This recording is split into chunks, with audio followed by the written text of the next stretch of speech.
Vamos abrir as nossas Bíblias, amados irmãos, no livro de 1 Pedro. Nós estamos no capítulo 2, nesse texto tão maravilhoso, onde o apóstolo Pedro agora está nos conduzindo à prática daquela vida que recebemos em Cristo. Ele falou no texto passado, da semana passada, sobre as paixões que fazem guerra contra a nossa alma, que a gente deve se abster dessas paixões carnais, porque somos peregrinos e forasteiros e eleitos de Deus. Obrigado, querido. E diante dessa realidade, nós devemos nos conduzir de forma exemplar, diz o versículo 12, no meio dos gentios, para que naquilo que eles acusam a igreja, os cristãos de malfeitores, observando as vossas boas obras, e aí ele faz o contraste entre as paixões carnais, essas paixões pecaminosas, em relação às boas obras que nós praticamos, aquilo que nós devemos fazer, que imitamos a Cristo Jesus. Então eles glorifiquem a Deus no dia da visitação, isso é, na segunda vinda de Cristo. Eles vão olhar e dizer: de fato, esse povo estava em nosso meio, eles estavam servindo a Deus, o nosso coração se endureceu, mas nós comprovamos e vemos que de fato eles estavam vivendo para a glória de Deus. Então isso será um próprio testemunho daqueles que se perdem da vida santa que o povo de Deus vai viver. Então nesses dois versículos, versículo 12 e 13, ele fala do modo geral como nós devemos viver. E agora ele vai tocar em alguns pontos específicos que esses irmãos amados estão tendo muita dificuldade, como peregrinos numa terra estranha, como eles estão enfrentando alguns desafios. Então Pedro vai tocar nesses desafios de modo bem direto com eles. E aí no versículo 13, ele vai falar: por causa do Senhor, estejam sujeitos a toda instituição humana, quer seja o rei como soberano, quer seja as autoridades como enviadas por ele, tanto para castigo dos malfeitores, como para louvor dos que praticam o bem. Porque assim é a vontade de Deus, que pela prática do bem vocês silenciem a ignorância dos insensatos, como pessoas livres que são. Não usem a liberdade como desculpa para fazer o mal, pelo contrário, vivam como servos de Deus, tratem todos com honra, amem os irmãos na fé, temam a Deus e honrem ao rei. Então, só para a gente relembrar o contexto desses irmãos, e aqui o ponto é bem político, né? É um texto que vai falar de política, e é muito aplicativo, especialmente em qualquer tempo, né? Mas falando do nosso tempo, é bem aplicativo. Os nossos irmãos estavam em um outro local, em uma outra região, em um outro país, alguns deles. Havia no norte da Ásia ali várias regiões que estavam sendo romanizadas.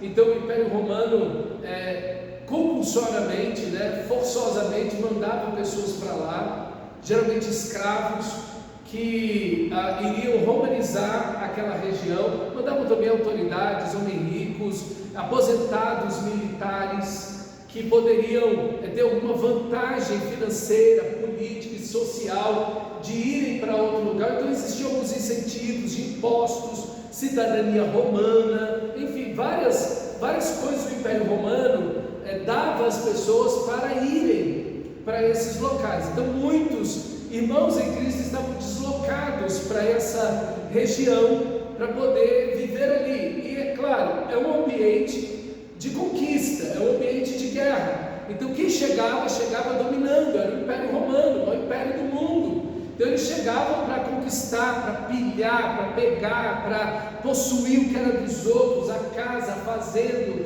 os animais, enfim. Aquelas pessoas que lá viviam caíam na pobreza, e aqueles que chegavam para dominar. E muitos irmãos em Cristo, como a igreja era formada de pessoas muito simples, muito pobres, especialmente escravos.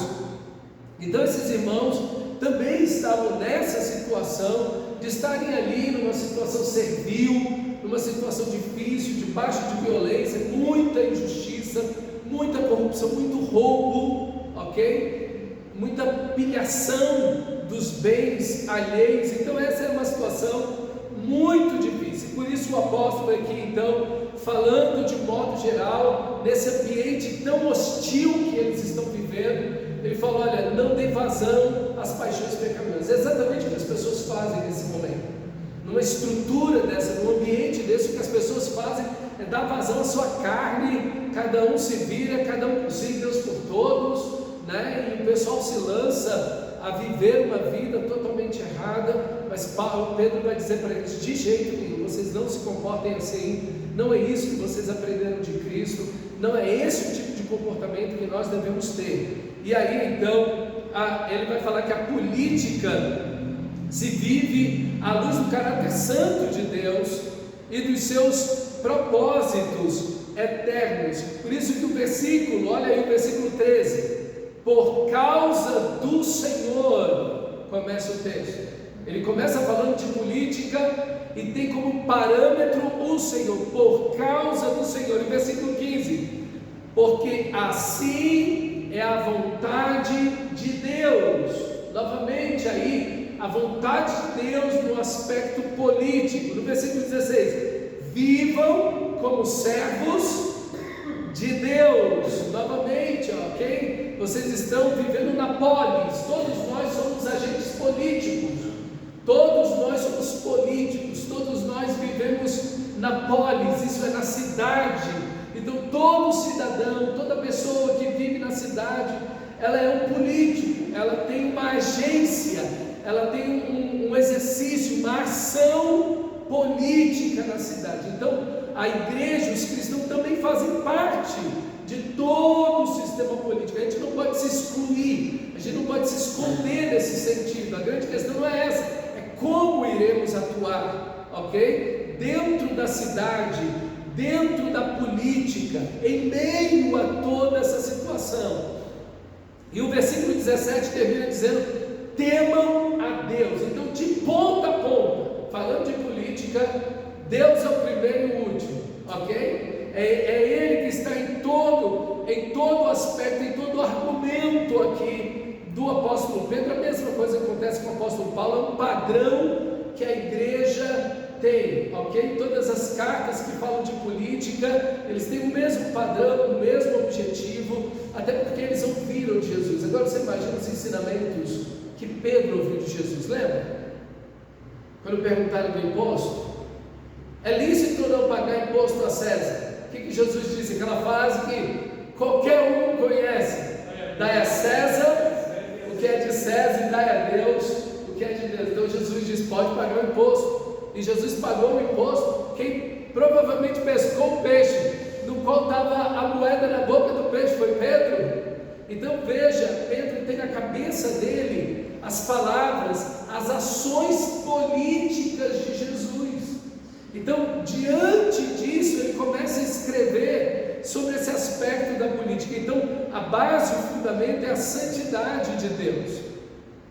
A base e o fundamento são os propósitos eternos de Deus, é a vontade de Deus, como ele vai dizer no versículo 15. Então, a igreja não pode perder de vista Deus, sua vontade, sua glória, sua santidade, seus propósitos eternos, quando nós falamos de política.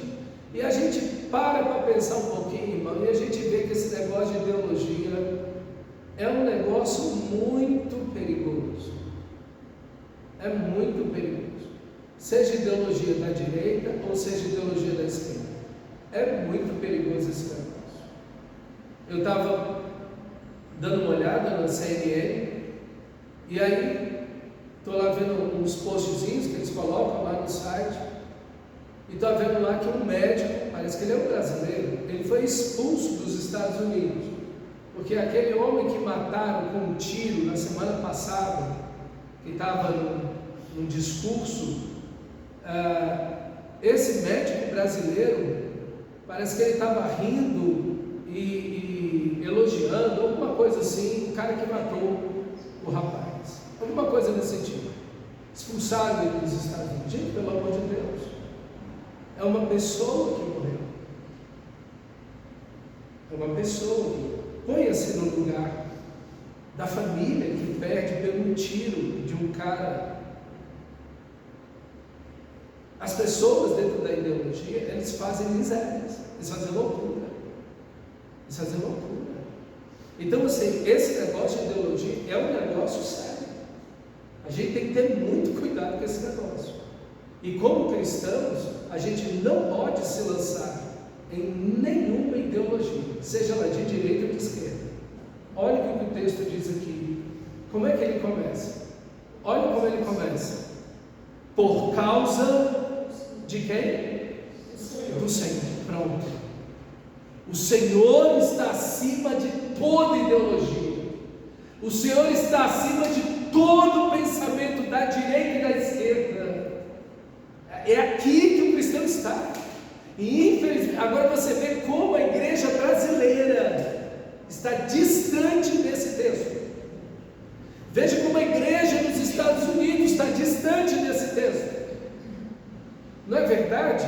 Porque quando a gente olha esse texto, por causa do Senhor, é por causa dele, porque ele é, seu caráter, sua santidade, sua onipotência, por causa do Senhor, do que ele fez na cruz, por causa do Senhor. Nós vamos encarar a política assim. Então, acima do Lula e do Bolsonaro e de qualquer político e partido, ideologia, por causa do Senhor. A minha pergunta para você e para mim é se nós estamos enxergando política por causa do Senhor, ou se a gente tem um partido, ou um presidente ou ex-presidente acima do Senhor. Você está falando por causa do Bolsonaro, por causa do Lula, ou você está falando por causa do Senhor? Está vendo? Como não é? É uma coisa que a gente precisa olhar biblicamente, irmãos. A gente precisa olhar biblicamente essa questão da política. Por quê? Porque a gente está errando muito como igreja. A gente está errando demais como igreja. Olha o tanto de erro que a igreja está cometendo, de todo lado, porque não está olhando o quê? O texto bíblico, o texto, por causa do Senhor. Então, irmãos, eu espero que esse texto seja uma bênção para a sua vida, seja esclarecedor, que você molde o seu pensamento político à luz dessa palavra, e que você se liberte pela graça de Deus de toda e qualquer ideologia e viva política por causa do Senhor, porque assim é a vontade de Deus. Versículo 15: vivam como servos de Deus. Não somos servos nem do Bolsonaro nem do Lula, somos servos de Deus. Meu Deus, faltou essa consciência. Mas o texto, falta essa consciência. Mas o texto está falando de servos. Sim. Para suportar essas autoridades. Sim, vamos ver isso agora. Segura. Vamos lá. Esse texto, sei que a gente tem que ter uma certa maturidade. Com certeza. Mas é um texto difícil de... Sim, sim. E aqui a gente precisa entender o contexto do autor. Mas a primeira coisa que a gente precisa fazer, irmão, se a gente quer ser bíblico, é abrir mão desses pensamentos ideológicos e ver o quanto isso é perigoso para a nossa própria vida. Para a nossa própria vida. Eu lembro de um pregador que o Dr. Ched estava falando. Na época os Estados Unidos estavam em guerra contra o Iraque, e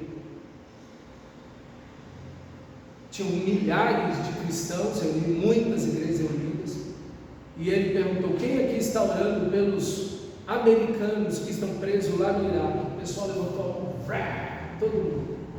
Depois ele perguntou: e quantos aqui estão orando pela salvação dos iraquianos que estão nessa guerra aí contra os Estados Unidos? E ele disse: eu vejo que vocês são mais americanos do que cristãos. E esse é o lamentável. Esse é o lamentável. O lamentável é se você for mais da direita do que um cristão, ou se você for mais da esquerda do que um cristão. Isso é o lamentável. Que aí você não vai estar fazendo a vontade de Deus. Você não vai estar vendo política. Você não vai estar vendo o reino de Deus conforme a Bíblia está dizendo. E aqui o nosso texto é: por causa do Senhor. O Senhor tem que estar acima de tudo. O Senhor tem que estar acima de todos. E é difícil colocar o Senhor acima de tudo e de todos quando falamos de política. Por isso que eu estou dizendo, a igreja evangélica está errando demais. Porque ela não consegue enxergar e colocar de lado. Isso é você que tem que fazer por você. Nem tenta fazer isso por ninguém. Não vai dar certo. É cada um fazer por si mesmo, por sua própria alma.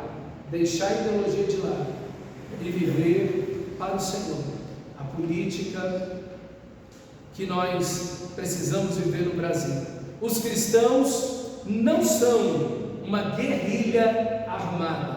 Olha o versículo 13: por causa do Senhor, estejam sujeitos a toda instituição humana, quer seja o rei como soberano, quer sejam as autoridades como enviadas por ele, tanto para castigo dos malfeitores, como para louvor dos que praticam o bem. Então, a primeira coisa, a igreja não é uma guerrilha armada. A igreja, meus irmãos, quando ela pega em armas, ela assassina o Evangelho, ela mata o Evangelho. Quando a igreja vê política como um campo de batalha, ela mata o Evangelho. Por quê? Porque ela vai achar que a coisa se resolve na força, a coisa se resolve na barganha, no dinheiro, na corrupção. Então as pessoas começam a lançar mão de armas, e aqui a igreja não pode ver a política e a transformação social, econômica, política como uma guerra a ser travada. E é exatamente isso que acontece, e sempre foi assim. Haviam sempre motins contra o rei, contra o governador, contra os administradores. Isso sempre existiu, em qualquer região, em qualquer país, isso sempre aconteceu. A igreja vai se envolver com isso, irmão. É isso que o Senhor nos chamou a fazer. É assim que nós vamos mudar o mundo. Olhe para Jesus. Imagine a imagem que Pedro está tendo na sua cabeça nesse momento. A entrada de Jesus em Jerusalém, montado no jumentinho, aquele exército de ex-pecadores e doentes atrás dele, entrando em Jerusalém, e todo mundo na expectativa que ele ia fazer o quê? Ele ia lá e destruir os romanos, que eram os que estavam escravizando o povo de Israel. E pelo contrário, ele vai para o templo e diz: vocês vieram da casa do meu pai uma caverna de ladrões. Então veja, quando os discípulos estão ali, quando Jesus vai ser elevado aos céus, e então os discípulos perguntam: Senhor, é agora que o Senhor vai restituir o reino a Israel? É agora que o Senhor vai derrotar os romanos? É agora que o Senhor vai fazer isso? Não nos compete saber tempos e épocas que o Pai reservou para sua exclusiva autoridade, mas recebereis poder ao descer sobre vós o Espírito Santo. Porque a igreja hoje está tão envolvida na política, e debate tanto política, está tão ao lado de políticos da direita e da esquerda, porque ela perdeu o poder do Evangelho. Ela perdeu a consciência que não é pela política que ela muda o mundo, mas é pelo Evangelho, pela pregação do Evangelho. O Evangelho é o poder de Deus para a salvação de todo aquele que crê. Como o Evangelho mudou o mundo naquela época, meus irmãos.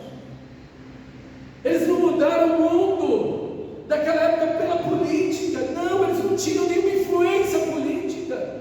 A igreja era feita da sua maioria de escravos, enjeitados, viúvas, órfãos, pobres, pessoas enjeitadas da sociedade. Ninguém queria aquela gente, ninguém queria aquele povo.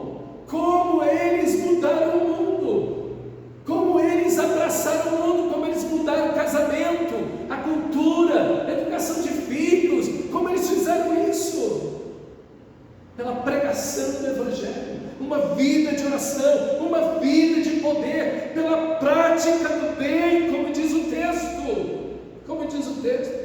foi pelas boas obras, pela pregação do Evangelho, pela vida de santidade, pela assistência aos pobres e necessitados, pelo bem que eles faziam àquelas pessoas que a sociedade rejeitava completamente.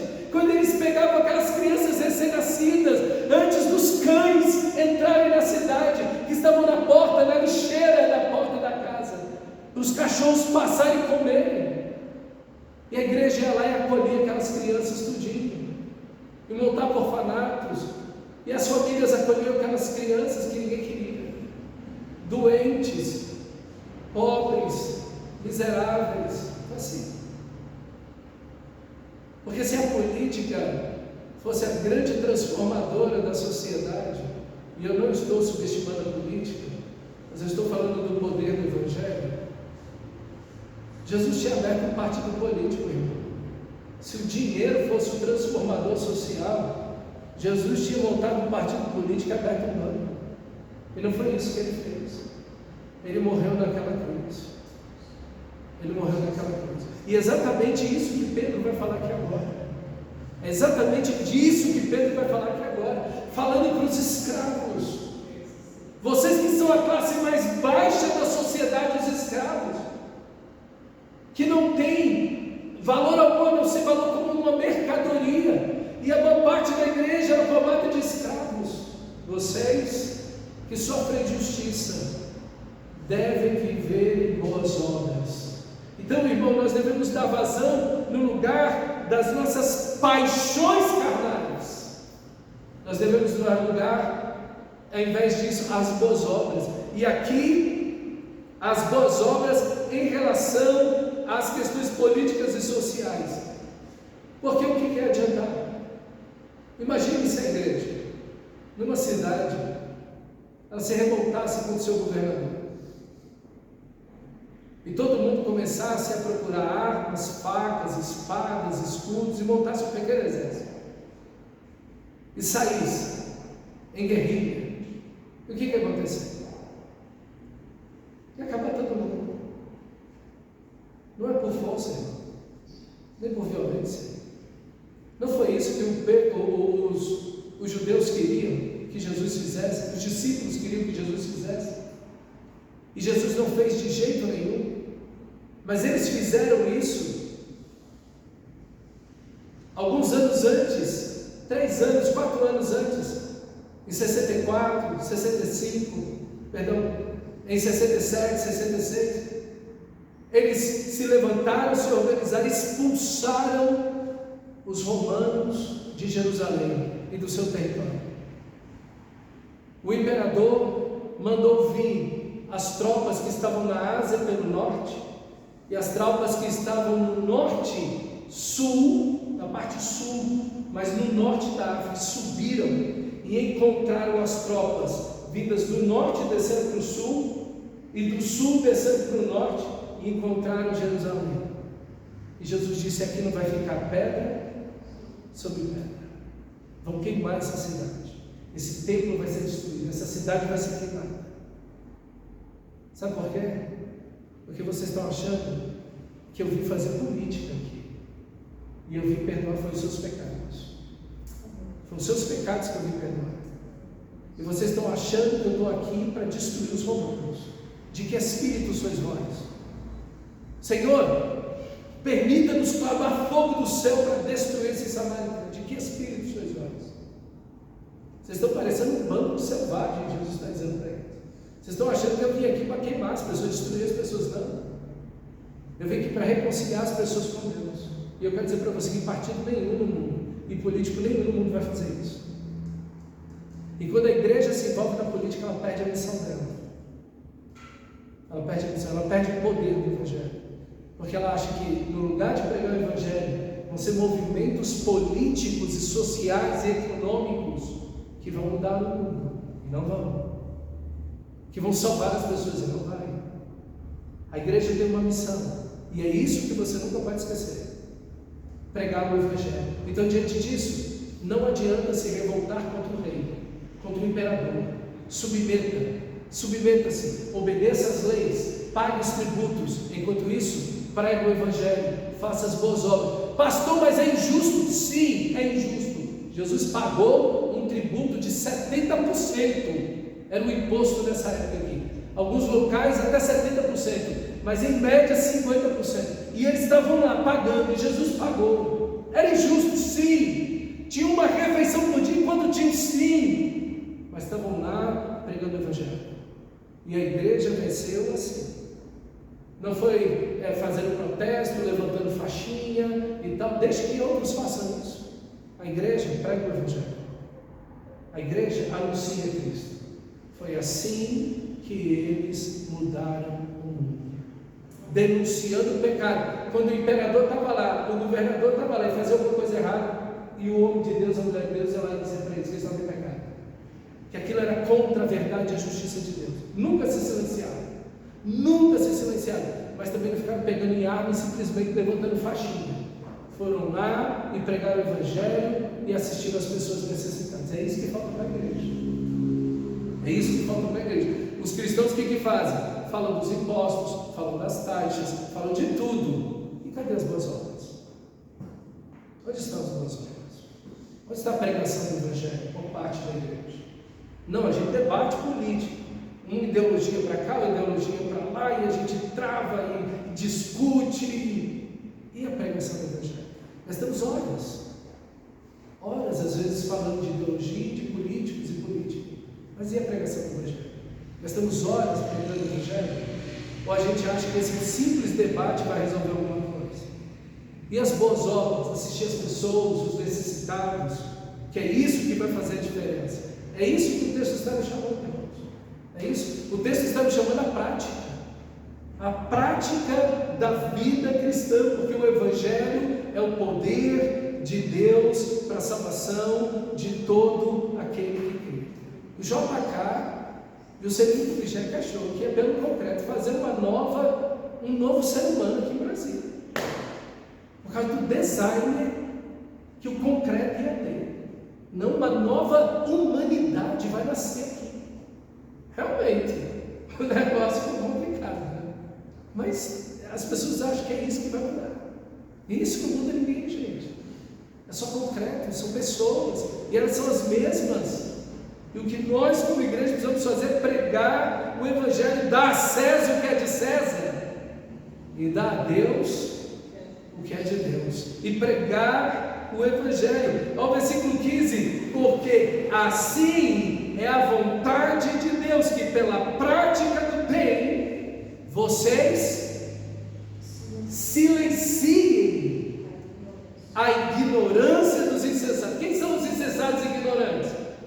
Está vendo como é que o texto bota a coisa na lata, sem ofender ninguém? Os insensatos e os ignorantes aqui são os políticos do versículo anterior. Está vendo como ele faz? Está vendo como ele é subversivo, fazendo bem? É assim que a igreja foi, irmão, e avançou. A igreja mostrou a ignorância, a inutilidade, o papo furado dos políticos. Como? Fazendo bem. Mostrou a corrupção, fazendo bem. Fazendo bem às pessoas. É isso que a igreja faz. A igreja aqui tem um projeto. A gente apoia as crianças, acolhe as crianças, ama as crianças, abraça as crianças, investe na vida dessas crianças. Mais de 100 crianças já passaram aqui. E estamos fazendo o bem, trabalhando não apenas a questão educacional, mas também a questão do indivíduo, da sociedade, do caráter. Falamos de drogas, falamos de violência sexual, falamos de cigarro, falamos para eles de tantas coisas, de família. É aqui, irmão, que a coisa muda. Cadê o governo? Cadê o governo? Temos algum incentivo aqui, porque fazemos isso aqui na hora de pagar a terra cara? Não, não tem incentivo nenhum. A horta aqui atrás, tem algum incentivo do governo? Não. Mas como é que fica a comunidade? Com o projeto, com a horta? Como é que eles ficam? Eles são gratos. E aí as pessoas começam a falar mal da igreja, falar mal dos cristãos. Essas mesmas pessoas param e dizem: opa, não, calma aí. Nem todo mundo é desse jeito aí, não. Porque tem uma igreja lá perto, lá da minha casa, lá, que eles fazem um negócio muito legal. E meu filho participa lá. Meu filho participa lá. Uma mãezinha, e não são evangélicos. Uma mãezinha perguntou, e depois ele falou para a gente, falou para a pessoa. Porque a professora lá da escola gritou com ela. E ela foi lá na escola: porque a professora está gritando aqui com a minha filha. E ela, quando chegou em casa, disse: lá no projeto alguém grita com vocês? Ele disse: não, mamãe, lá no projeto ninguém grita com a gente, pelo contrário, eles cuidam muito bem da gente. Ela veio falar aqui, ó, para a gente aqui. É isso que muda a sociedade. Cadê os políticos? Cadê eles? É aqui que você, ó, silencia os ignorantes e os insensatos. É aqui que você silencia essa gente todinha. É fazendo o bem. É isso que a igreja foi chamada a fazer. As boas obras. Viver o Evangelho, pregar o Evangelho, cuidar das pessoas, amar a nossa sociedade, ajudar a nossa sociedade, abençoar a nossa sociedade. É aqui. E o que tem para falar de nós? Podem até procurar. Talvez até ache. Vai que a gente está pisando a bola em alguma coisa que ainda não percebeu. Mas a gente está fazendo e espelhando o amor de Deus, o caráter santo de Deus. É isso que Deus nos chamou a fazer. Essa é a ação política da igreja. Não nos envolvemos com os políticos. Não buscamos favor dos políticos. Político não tem que fazer favor nenhum para a igreja. Ele tem que fazer pela sociedade. Eles são devedores da sociedade. E eles não têm que vir fazer favor nenhum para a gente. A gente, como agente político, cada cristão fazendo bem, pregando o Evangelho. E a igreja como corpo político nesse sentido, fazendo bem à comunidade. É isso, irmão, que vai mudar o mundo. É isso que vai mudar o mundo. Quando os navios cheios de prisioneiros paravam numa igreja, numa cidade onde tinha um porto, onde havia uma igreja ali, a igreja inteira se movia. Dezenas de irmãs e irmãos entravam naqueles navios, assistiam com comida, roupa, os marinheiros, a tripulação, pediam licença e permissão do capitão, do comandante. Ele permitia, eles iam lá, faziam curativos nos presos, cuidavam dos doentes, ajudavam, alimentavam as pessoas, levavam roupa, limpavam o navio inteirinho. Quando o navio zarpava, estava limpinho, o pessoal lá, tudo direitinho. É isso.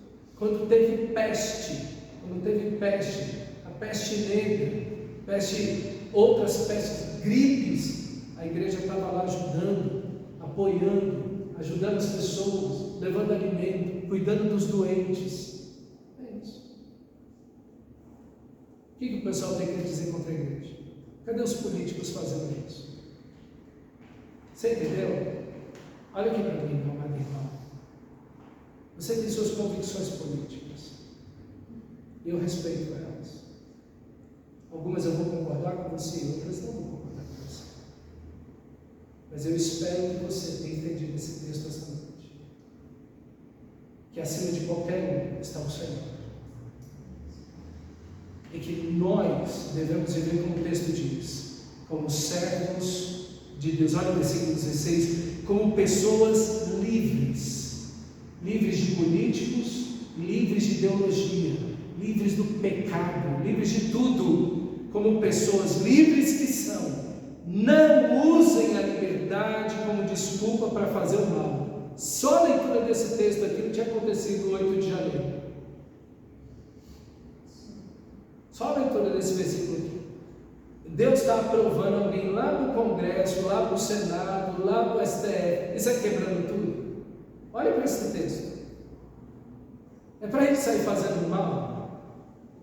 Não, eu sou livre, então você quebrando tudo. É isso que vai mudar o país. É isso que vai. Deus mandou você fazer isso. Eu conheço alguns que se dizem evangélicos estão presos. Se ele tivesse lido esse texto aqui, ele não estava preso. Você entendeu? É isso que a gente tem que estar fazendo. Meus irmãos, por favor, olhe para esse texto. Você precisa estudar esse texto profundamente. Leia esse texto e entender que não é aí que você vai mudar nada. Nós vamos mudar pregando o Evangelho. Pelo contrário, vivam como servos de Deus. Olhe para mim. Sua mente não pode estar cativa de ideologia alguma, nem da direita nem da esquerda. A sua mente tem que estar cativa a Cristo Jesus, a verdade do Evangelho. Servos de Deus. É aqui que a nossa mente deve estar. Olha como esse texto é espiritual. Olha como esse texto fala de realidades espirituais em meio à política que nós vivemos. Em meio à política que nós vivemos. Como o cristão está acima do pensamento mundano e carnal que qualquer um tem. Porque qualquer um, irmão, vai ter esse pensamento mundano e carnal. Só olha para cá, ele está morto. A única coisa que ele consegue olhar é aqui, ó. Lula e Bolsonaro, esquerda, direita, ele só consegue ver isso, porque ele está morto. Ele é carnal, ele não pode ver outra coisa. Nem dá para exigir dele ver outra coisa. Mas olha esse texto. Você não é cristão. Você é um servo de Deus. Tem um propósito eterno de Deus na sua vida. Lembra, não esquece, você é um forasteiro e peregrino. Você é um eleito de Deus. Deus tem um propósito muito maior na sua vida. E Ele te colocou nesse momento da história para você viver isso aqui, ó. Dessa maneira, para a glória de Deus. Vivam como servos de Deus. Vivam como servos de Deus.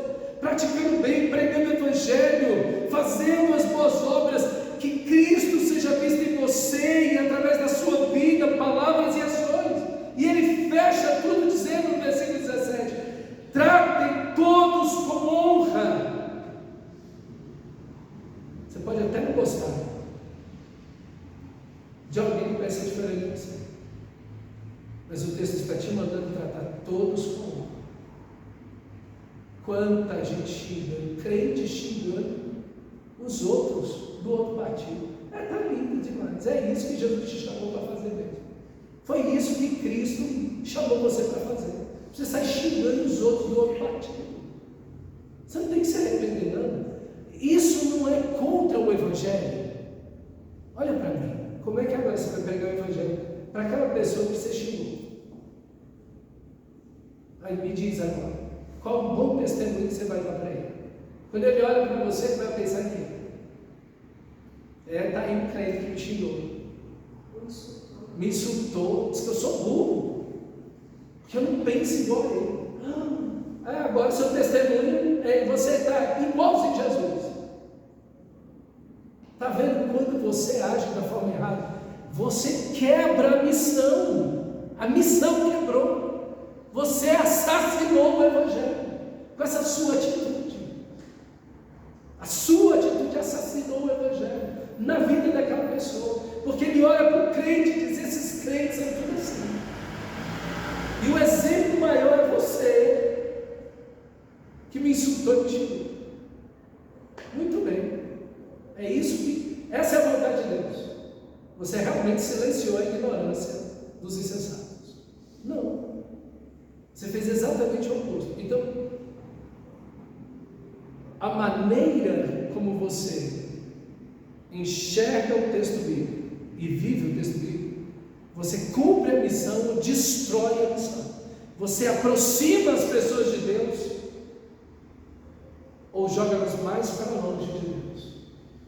Honrem, tratem todos com honra. Então, passe a fazer isso. Passe a fazer isso. Pega esse pessoal todinho aí, que é do partido contrário, ou da ideologia oposta que você crê, começa a pedir perdão lá no Facebook, no Instagram. Gente, olha, eu tenho que pedir perdão, porque eu xinguei todo mundo aí, que primeira coisa, já joga lá nas redes. E diz, olha, realmente eu estou errado, porque a Bíblia diz isso aqui, eu estou totalmente errado. Comece por aí. Alguém da família já pede perdão, fala, olha, eu estou errado, porque eu... Já começa a pedir perdão, é o mínimo, é o primeiro que você tem que fazer. Diz, eu estou totalmente errado, porque essa não é... Deus não me chamou para isso. Eu posso ter o meu pensamento, eu estou livre para pensar do jeito que eu quiser. Mas eu preciso, acima de tudo, pensar com as escrituras sagradas. Com as escrituras sagradas. E eu te ofendi, eu te tratei mal, eu não posso fazer isso. Porque eu não estou pensando como Cristo quer que eu pense. Eu não estou agindo como Cristo quer que eu age. Porque a Bíblia diz que, falando de política, eu devo tratar todos com honra. Então, nada de xingar o Lula nem o Bolsonaro. Não é? Tratem todos com honra. Deus está te chamando para xingar os outros. A gente não para pensar, a gente só vai seguindo o fluxo. Não todo mundo que pensa igual a mim está xingando alguém, então sai xingando junto. Não, cristão, você é um cristão. Você pensa diferente, você funciona diferente. Você é alguém espiritual, você é um servo de Deus no mundo. Pronto. É muito prático isso, mas também é muito espiritual. Então, tratem todos com honra. Amem aos irmãos. Que lindo! Falando de política, falando de unidade, de amor aos irmãos. Que coisa maravilhosa! Que coisa bonita! Quanta gente brigando por causa de política. E o ano que vem vai ser pior. Eu espero que você seja um diferencial em tudo, para a glória de Deus. Porque o ano que vem tem eleição. E esse negócio vai esticar mais ainda, o abismo vai crescer mais ainda. Eu quero ver como nós vamos agir, como crente em Cristo, como servos de Deus, agindo para o Senhor, refletindo em tudo o Senhor. A unidade do corpo de Cristo, irmão. Oh, meu irmão. O que nos une é o sangue de Jesus. Tudo vai ficar aqui. A estátua, lembra? Falando de política, a estátua de Daniel, que Nabucodonosor sonhou, quebrou todinho.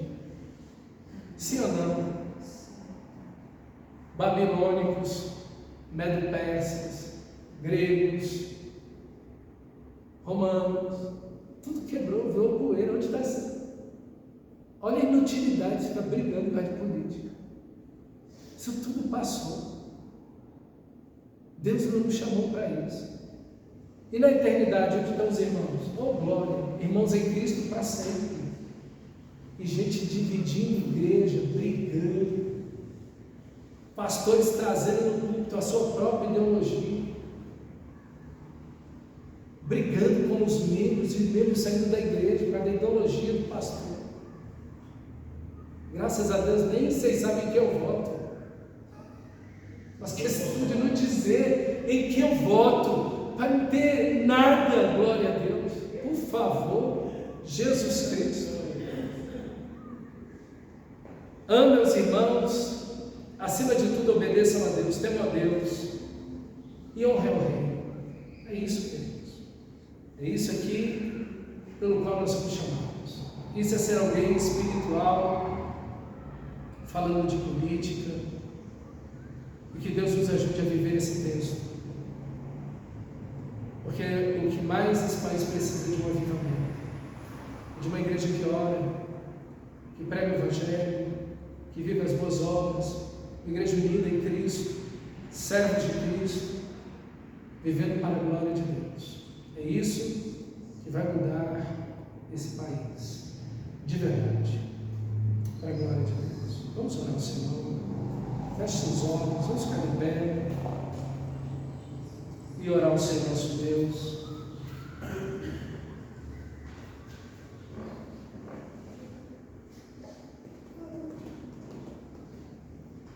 Feche seus olhos.